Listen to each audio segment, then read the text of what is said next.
We are on the cusp of a major social change. Do you feel it?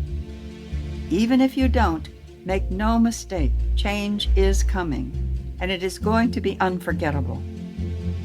I'm your host, Dr. Sarah Hart, and here on Prime Spark, where we work with and on behalf of women over 55, I want to help you find that spark that will ignite your way forward, reflect your gifts to the world, and illuminate your path through this next stage of life. Through these podcast conversations, I hope to inspire you to see how you can make a significant contribution to some of the gnarly problems that are facing us right now. Join me, and together let's discover our Prime Spark. Hi, and welcome to Prime Spark. I'm Sarah Hart, and I'm so happy you're here with us.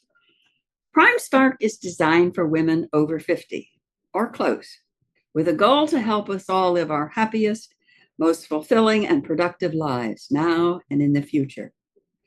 The mission of Prime Spark is to change the way our society sees and treats older women. That's a big mission, which only means we all need to be involved and we need to get going now. And today I have the great pleasure of talking with Barbara Brooks, a woman whose work I greatly admire. Barbara Brooks is a trailblazing force devoted to championing women in the second half. Amplifying the voices of dynamic women, she's the visionary behind the social enterprise SecondAct Women, which is dedicated to professional and personal development for women in their entrepreneurial and encore career journey.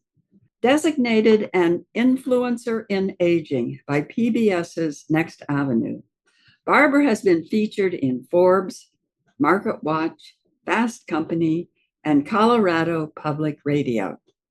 She's presented at Denver Startup Week 5 years in a row, and in 2023, she was awarded Denver's top 25 most powerful women in business by the Colorado Women's Chamber of Commerce, and 2024 Leadership and Diversity for the Denver Business Journal. Barbara graduated from Colorado State University. Barbara proudly fosters and employs an inclusive, accountable culture and appreciates diversity of thought and cultural differences. Welcome, Barbara. I'm so happy you're here today. Thank you. I'm very happy to be here today. Thank you, Sarah. So in getting started, let me ask you, how do you feel about aging and aging today, including your own? 58, I feel amazing. As Ashton Applewhite likes to say, aging is living, and that's how I feel.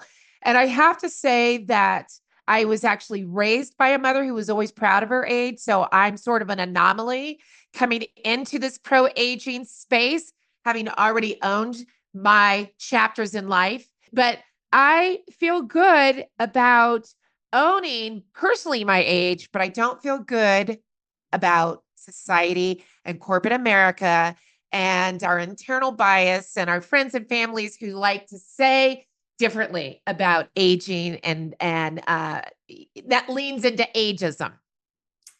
Definitely. I was giving a speech recently, and at the end of it, we were talking among the different people who spoke, and the woman said, "Sarah, how old are you?" And I said, "I'm 79." And the room went, "Oh, no." And I said, "Do not tell me I look young for my age. This is what 79 looks like." Do you know what you're actually saying if you say that? If you looked your age, you'd look terrible. I agree. And it is a backhanded compliment that even I used to appreciate in my younger days. Or if I wasn't in this advocacy world and understanding ageism, even more in the unconscious ageism and all of the things in aging, today I would still be accepting that as a compliment. But no, 58 is the new 58, period. I'm not 58 trying to be 48, 38, 28. While I had great times at all those ages, I'm having just as much fun at 58. Me too. And I wouldn't want to go back to those ages. When I said, Oh my goodness, when women right? talk about, oh, I'm having another birth, I said, would you like to go back to being 35? Oh, no. Would you like to go back being 42? Oh, no. Well, duh, really? It really does get better. And I remember when I was in my 30s, late 30s, I think it was, and Oprah was saying something on one of her shows about she was turning 50 and she was talking about being so proud about turning 50 and how she felt like she was coming into her own and the confidence that even more confidence that she was gaining and so on and so forth. And I remember thinking then, oh my God, but that's so old. And I was in my late 30s thinking that, or mid 30s. Yeah. And now here I am. And also having lost her dad myself, lost my dad at 49. I look and I think, oh my gosh. I mean, because I feel amazing. And notice, I didn't say I feel so young. No, I feel amazing. This is 58. Right. I That's right. feel, I don't know what 58 is supposed to feel like, right? Because I just turned it. So for me, this is what I feel great. And age really doesn't matter as to why I feel great. Other Right. than Oprah was right. My confidence is higher than ever. I look at things differently. I do feel better about myself as I grow older. I'm coming into my own. Going back to your original question, I am enjoying every minute on this earth. It's really interesting, Barbara, because I've interviewed a lot of women at this point, and most of the women, when I ask them about this, will say, well, I feel some different things in my body that I'm not wild about. But other than that, I feel better than I've ever felt. I feel more me. I feel more I can do what I want. I feel more in charge. And that's across the board that women will report that. So Love very that. interesting. I feel like I hear that amongst our community, but what I also hear, Sarah, is I'm stuck.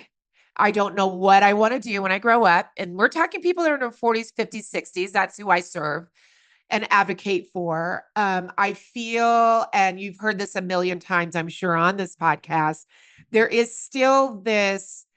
Again, it's the imposterism, because I won't call it a syndrome because we're not sick. So the imposterism sneaks in. We do have some things that sneak in, and people who try to tell us that we're too old to do things. Right. We have companies that don't want to hire us because they don't recognize the value that we bring and experience, wisdom, judgment, leadership, and all of those things.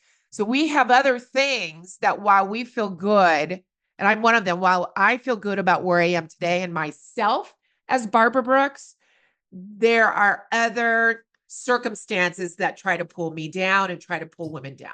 Absolutely. And if we're not aware and if we're not constantly vigilant, they will pull us down. We will feel old. We will feel old. We will feel I can't do anything. I'm too old. I can't learn that. It's too late for that. Yeah. So tell me about Second Act Women, what it is and why it was started. I'm going to give you the why first. It was started because in 2018, I was only 51, operative word, only 51, only is the word, 51. And had been an entrepreneur since 2011. I was ready to go back into corporate America. And at 51, I couldn't get a job. No one would hire me, who is an international award-winning marketing director from the shopping center industry. That is a thing. Smart, have all my ducks in a row, great at marketing, PR, like most of us, right? We're good at what we do, especially as we grow older. And I will give you three numbers that resonates with me, and that is 100, 5, and 0. I sent well over in 2018, 100 resumes to receive 5 interviews to get 0 job offers. 0. And one of those job offers was actually a ghost. I was ghosted. I thought I had the job, was offered and nothing. So it started because I had this idea to help women. Age had nothing to do with it. In 2018 and for several years in my marketing and public relations company that I had with my business partner, Guadalupe Hurt, I had this idea that I wanted. I'm an event planner by trade. I love to bring community together. I love to bring people together It's my jam. There's something so powerful about being in a room with people you know, people you don't know, and the connections and all that. But also the learning aspect, because I'm a forever learner, which is something that happens as we grow older. We love to learn. So I just said, okay, well, nobody wants to hire me. I'm going to pull this idea that I keep having notes and post-its and in my cell phone, just all kinds of ideas on what this thing was going to be. And it was going to be an event company for women. It was going to be called, and I have all the URLs still, Women's Business Week. And it was going to be an international eventually, but it was going to be similar to a South by Southwest mixed with Denver Startup Week. And if you don't know, Denver Startup Week, by the way, which is why I mentioned it in my bio, is that it's the world's largest free entrepreneurial event. And so people actually had been flying in pre-COVID, especially for the event.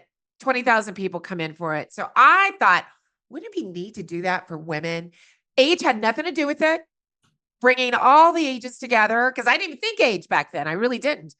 Then as a marketer, I was doing research in what this company was going to be, what the women wanted, because that's the best way to start a company is obviously find the problem, hear the problem, and then find the solution.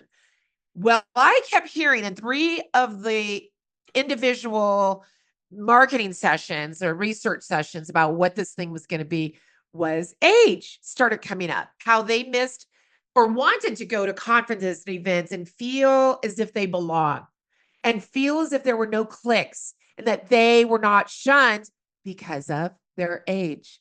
And I started getting my ding, ding, ding, my Oprah aha moment hit me. And that's when I said, aha, I'm going to put Women's Business Week aside and I'm going to create a company. Didn't have a name for it. To create a company for women. I'm going to do the same thing. It's going to be an event company, conferences, workshops to elevate women in their entrepreneurial journeys and career over and lifestyle over 40. And that's how it started. I love it, Barbara. And so, how has it grown over the years? So we launched officially. I was blessed enough to have a bevy of volunteers after hearing my vision and said, we want in, we want to help you launch this thing. So when it became SecondAct and then eventually SecondAct Women, we launched with the company in 2019 with our big conference at a beautiful hotel in Denver. And COVID hit. So we know what happened. And then remember I said it was an event company. And so the workshops and Zooms worked really well in the beginning, but after a few months of being having your kids on Zoom and you're on Zoom doing everything. So after the pandemic and fast forward now, because it's hard to believe that's been now 4 going on 5 years. Fast forward to 2024 and 2025 ahead. The company has grown to over 21,000 subscribers, women and allies that are all told on all of our socials, emails, 5,600 women only inside of our Facebook community where we get real. We talk not just about aging and ageism. We talk longevity. We talk menopause. We talk sexual health. We talk caregiving, all the things that we are affected by. You could ask a question. And our number one goal is judgment free. And also number 2 or number 1.1, no trolling. No trolling. At the very beginning, I'm going to tell you, some women wanted to go down that route and crabs in a barrel. And if I would post something, for instance, Super Bowl had Jennifer Lopez and Shakira, and they were sexy as heck at 50, in their 50s. And I posted a picture of them in that February after they performed. And we had some women who didn't understand the rules because they wanted to go in on those women and say, age appropriate. That's not age appropriate. Why are they dressed like that? They look slutty. And we said, first of all, I did a little lesson on those posts. And I said, this is not how we talk inside of our community. You can dress, you can put Botox or not in your face. You can get a facelift or not in your face. You could do whatever you could dress up or down. We don't care. We are here to support each other. And again, this is not crabs in a barrel. And we do not allow this talk. So this post, your comment will be deleted, but I wanted you to hear why. So we delete the post and we go on. And to this day, you will not find one troll, not one person, woman. We are there. Support 5,600 of us globally will lift each other up. If I you're I there to cry love it it, out, Barbara. I we're love there to it. lift each other up. We have no time, particularly in today's world, to not have hope, to not have the idea that we can, because we can. And we do have hope, and things will change. Things can get better. Whatever is going on in your world, yeah, we're there to lift. Yeah, and things can get better, period. And things can really get better if you take the attitude that things are going to get better. I mean, Absolutely. it's going to you're going to see what your perception is, and you're going to decide in advance, what you think is going to happen, and that's what you'll see. So you'll see, because think about it. There have been times, and I am a person who lives with depression. Discovered that about 10 years ago, went on some pills, did great, but I do still have gone through seasonal depressions. They just weren't as bad on my medications. But you are going to go through things, but there will always be tomorrow. And that's what I have to remind myself personally from what has happened recently to the future of everything. But for me, I recognized, and this is also how I was raised, I have to keep an optimistic view. I always have been optimistic, but there are times where whether I'm in a depressional period and I'll just disappear because I don't want to share my misery with others. And I am a childless dog mom. So there's that. So just Riley brings me the joy during those times. Or there are times where I will be down, but I know now to call on that friend.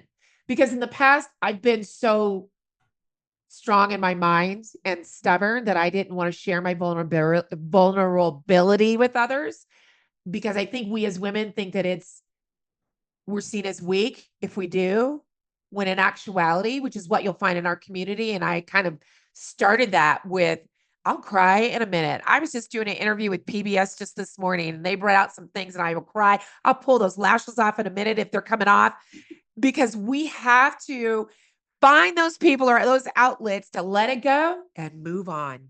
Right. And that's actually where I'm at right now in my life. And I think that's true of just humanity. So we gotta keep the positivity moving forward. I think that's right, Barbara. It took me years to understand this. But my mother used to say things turn out for the best. And I used to think, oh, dear me, mom, It's And just then a cliche. at What does some she point, mean? I It's just a mom. realized things turn out the way they turn out. And you can decide to make the best of it or the worst of it. Yes. Just as an aside for the listeners, since you can't see, I just want to tell you that Barbara has this puppy, Riley. That's one of the cutest little dogs I've ever seen. She's white, fuzzy, and she is darling. So when She's all she's all of 5 pounds and wet maybe 5.5. she's precious. And so given the world we do live in, and given what women are facing a lot of the time, what tools or advice can you give women over 50 that might be helpful to them? I think the first thing is you have to steer clear of those that are pulling you down. So you have to find your crew, if that's even letting go of old friends, which I have done, which I know others have done, that are just not serving you right. That those relationships that when you get in your car after being with them, whether it's drinks or coffee or even book club, and that one person is just the negative Nancy, or you just don't feel good when you're leaving that conversation or that thing or work, whatever it may be, that human in your life, you have to let go of that. I think most importantly, because I think when we were younger, we would just stick it out. And I was a person who was bullied, and I'm easily bullied because I'm sensitive and I'm fun and I'm light, and people think that they can use sarcasm that is sometimes hurtful to me. And I used to take it. And then I'd go home and go, man, I just don't enjoy that person. But what are we doing next week? That's not me anymore. And I think that's one of the first pieces of advice I say is, and it's something obviously we've all heard, but I'm just reiterating, to let go of the negative Nancy's or whatever manner they would be in that instance. Let it go, because at this point in our lives, with caregiving on both sides, with friends losing their lives or coming or being, a cancer in their lives or whatever it may be, the things that we are facing, particularly over 50, there's so many other hardships that we are facing, going through menopause, although I'm okay with it because I no more period. I'm okay with that. But all the things that we can bombard ourselves, sir, you got to find your crew that is there, that in those times they can lift you up instead of pull you down and you feel like poop. I'm going to say that when you're around. The second thing, though, when it comes to aging and ageism, is I guess it depends. If we're talking work and you're experiencing ageism at work, you need to document. You need to make sure that what you're hearing is what you're hearing and document those instances and bring those up to the appropriate people. I know we come from a place of being scared of going to HR, because back in the day, if you went to HR, you knew your boss was going to hear about it regardless. That's how most of my corporations, we all thought, so nobody's going to tell HR if anything's going down. These days, because of DEIB, the belonging for B, and now corporations are more apt to hearing if things are going on. You gotta document first, and then you go and you say, this is what's happening. If you feel you can't take care of it with that teammate, that maybe thinking some things are funny and it's ageist and they just don't know. I think also in the workplace, we need to embrace each other. We need to understand that it is okay last night we went roller skating. This is a true story. And old school roller skating. It was adult night at Skate City. Well, if I'm making a joke about the boom box that we used to carry around, after school, listening to Let It Whip or Journey or whatever it is, if I'm mentioning that in the workplace and saying how much fun we had at roller skating and how much we used to do this in high school, I don't need an employee to laugh at me and think I'm old because I'm bringing that really awesome story up about today and my past. And that is the same, flip it, for Gen Zs.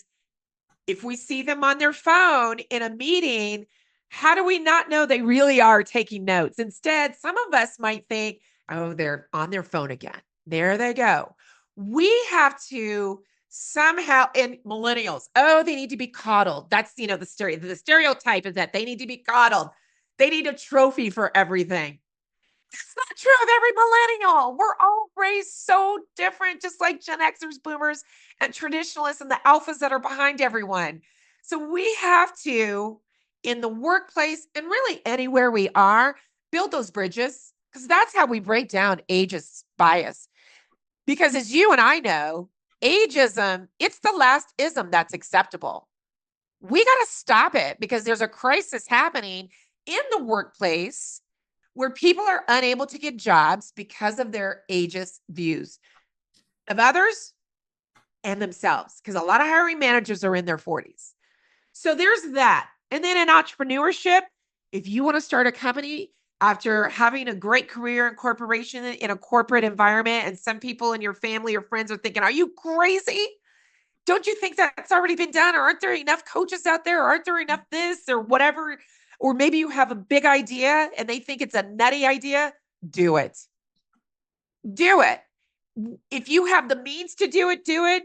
If you don't have the means and you're out there, you've lost your job and you still have that idea and you want to do it. There are grants out there. There are programs out there. There's the SBA that will help you get through it. I say do it. You might have the next unicorn. You might have the next Canva, which a lot of people don't know is a woman-owned company out of Australia. You might have the next big thing or not. You just might have a really great company that will replace the income that you just did, but now you're the boss. And so if that's the case, make sure that you start with a business plan and strategy and a revenue model. And the problem that you're trying to solve. Just, if I can say, if there's biggest advice about starting a company is that, because I myself did it without plans and because of connections, because this is what's going to happen. You're going to get a lot of connections because we're at that age. We have a bank of contacts that we have collected because of the beauty of where we've been and all the jobs and all the people and all the networking and events and meetings we've been to. Your pipeline will suddenly be filled, but you got to keep it filled, because after a year or two, what happens when you those clients are gone, or maybe they're still with you? you got to keep the pipeline filled. So you have to go in with a strategy. So those are, and life is the first lesson I said, is just be with good people. We deserve that. You deserve that. I think that's wonderful advice, Barbara, all of it, but and particularly the thing that jumped out at me because I hear people talking about this so often. I'm mostly around entrepreneurs now. I mean, I came out of corporate like a lot of us did, but now I'm mostly around entrepreneurs. And there's so many of us who are really good at what we do and really bad at setting up and running a business. And so a business plan and strategy and help make sure that stuff is in order before you just jump out, because it won't matter how good you are at what you do. That is needed, but that won't make your business successful. Correct. You have to have the foundation and a strategy and a plan that is written, not up here in the brain, because nobody can read that. And you might forget some of the things. So you have to have, even if it's a one-page business plan, that Chat GPT or any of the platforms out there, you give it your big idea and where you want the company to go and the products or services that you want to implore and your target audience. All once you have all those things sort of written down, you can even have those bulleted. Put that into Chat GPT and say, write me a one-page business plan. It will spit out the business plan that you will then go in and edit and then have it as your playbook. Because what you don't see on my wall is my vision board for 2024, of which 70% has been achieved this year, my calendar, and my business plan. Because you got to have your plan or strategy, or have your content calendar, something that is driving your goals, which of course is a part of the business plan. I am a goal getter. I love goals. My goals are on my board underneath, and I've got personal goals and career goals, 9 of them total. Love it. Love it. So, Barbara, you have done so many things in your life. What are the 3 things you're proudest of? I think one of them is being my mother's daughter, because I am who I am today, and I have the attitude, personality, the I'm going to get it done regardlessness, not a word, from my mom. I have the staying power. I saw my mom go through so much as a single parent in the 70s, which was extremely rare. No checkbook, because remember, they didn't allow them. She had the name of a man, and someone at Sears and Roebuck gave her a credit card because her name was Bobby. And so that is the thing that I'm most proud of, is being my mother's daughter. We had to sell her home last year, 50 years, and she had a stroke, and she's living here in Denver with me now. The second thing is having the career that I have had over the course, and I've had several. I've been in the mall industry for most of my corporate career as a director of marketing of shopping centers across the nation, from San Antonio, Texas, all the way to Salt Lake City, Trolley Square in Salt Lake City, to Albany, New York, Fashion Show Mall in Vegas, and then back here in Colorado at Park Meadows. And then dabbling, I shouldn't say dabbling because it was 8 years in radio and TV sales. I have to say, so my career, my professional brand, I've had several, as you know, are those 2 things. I'm proud of that. And while I didn't enjoy all of the radio, because sharing air is difficult and some clients were different, I enjoyed the places I worked and the people I met working there. And I still have, as many of us will, relationships that have become clients years later because of my ability to hold on to friends and appreciate people, and to also be good at what I did, which I think a lot of women can say that they are good at what they do. So I'm proud of my 2 careers, now 3rd, which leads me to the 3rd. I'm very proud of SecondAct Women. I'm very proud of advocating, going through huge financial risk, which it has been, because I'm fighting against something that a lot of people would shy away from, which now makes me unemployable, because I talk ageism and it might be too woke and too much for corporations. As I learned a year and a half ago when I was going to push second act women to the side when my mom had a stroke because I thought I needed to get back into corporate America and have steady income. And once again, I experienced ageism. And I said, nope, the Lord is telling me I'm on the right track. Even my mom, who doesn't understand entrepreneurship, said no. So I'm very proud of number 3 of the career and the professional brand that I have built as Barbara Brooks, the brand, the pro age speaker and advocate and media contributor, and second act women, and the freaking amazing dynamic women who have lifted me up and have seen me cry and have seen me go through things, and they have been there for me. The amazing amount of women that have often volunteered to help me produce the conferences and events that we do, that have donated their speaking fees, in a sense, to lead sessions to help women and their peers elevate. We feel blessed.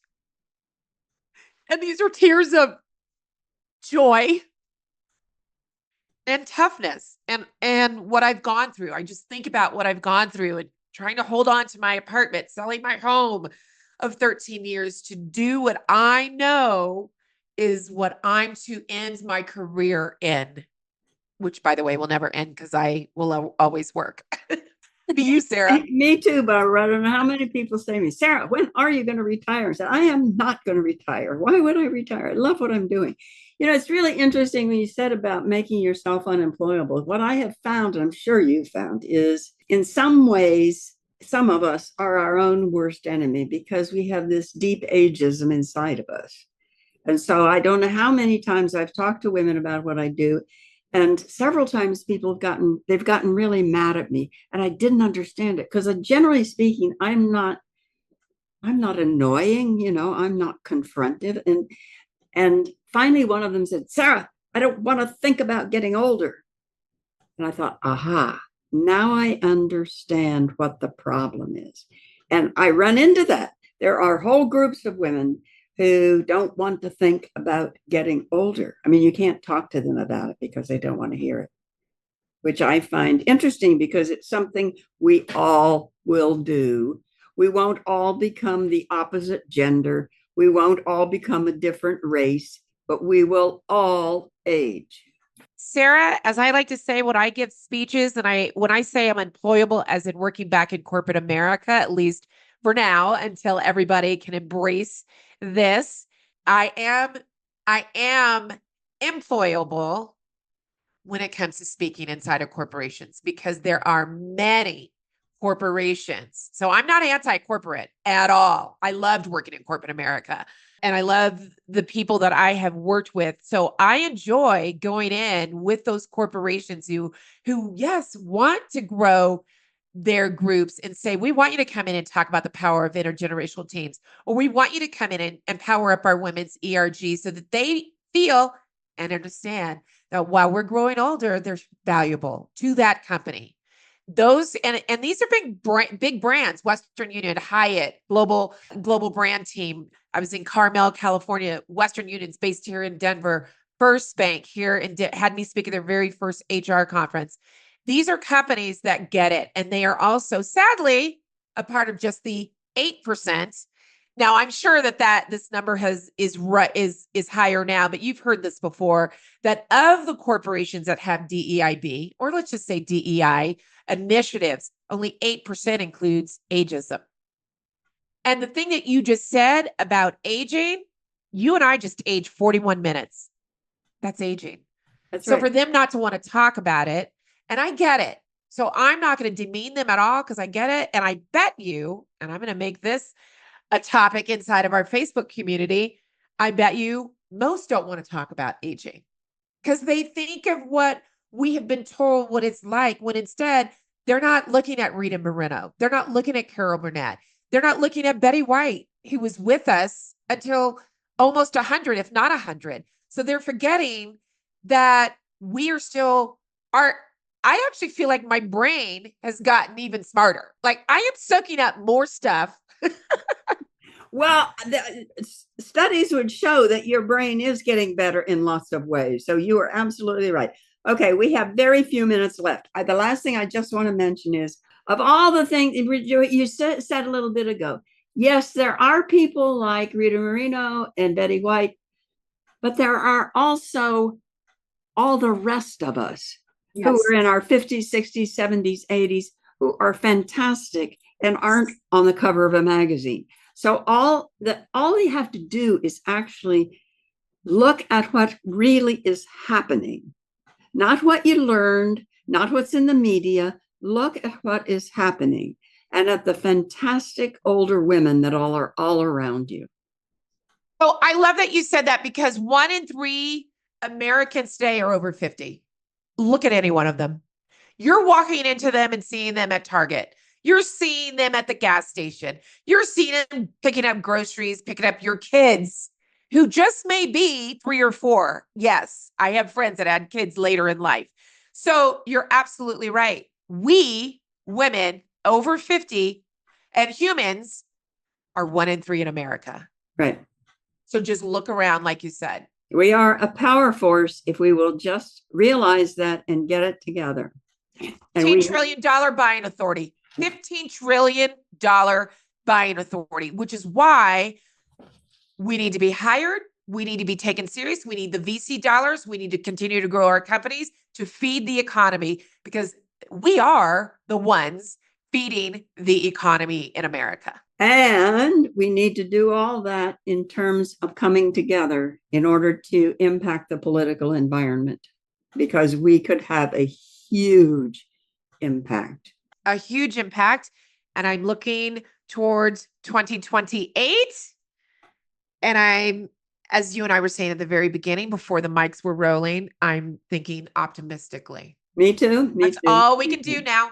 Yep. Me too. We have each other. We have each other. Yeah. That's the beauty. That's right. So, Barbara, I can imagine that people would want to get in touch with you, find out more about what you do, figure out how to get connected. What's the best way for them to do that? They have 2 ways. If you're looking to have me come inside of your conference or your corporation or wherever you believe needs to hear the pro-aging story and how it is you can move forward in your lives and inside of your workplaces, it's barbarabrooks.com. I invite you to secondactwomen.com to become a part of our beautiful community. We have a paid community for Coloradans, because a lot of what we do here is virtual and in person. But we also have this beautiful 5,600 gaggle of dynamic women inside of our Facebook community. And when you do go to secondactwomen.com, get on our Aging Out Loud newsletter, because I talk about it all. And you'll be educated every time, I promise you. Cool. Okay, so that's our time today. Please join us again. You can find our Prime Spark podcast on every popular outlet. Find out more about Prime Spark at primesparkwomen.com. Thank you so much to my guest, Barbara Brooks. And don't forget, you can find her at barbarabrooks.com and at secondactwomen.com. Thank you for being with us. Spread tolerance and love. Bye-bye. Thanks for listening. If you enjoyed today's episode and would like to stay updated, you can head over to my website, primesparkwomen.com, and get my free Spark Guide, 7 questions to ignite your spark, to help you discover your own spark. See you in the next episode.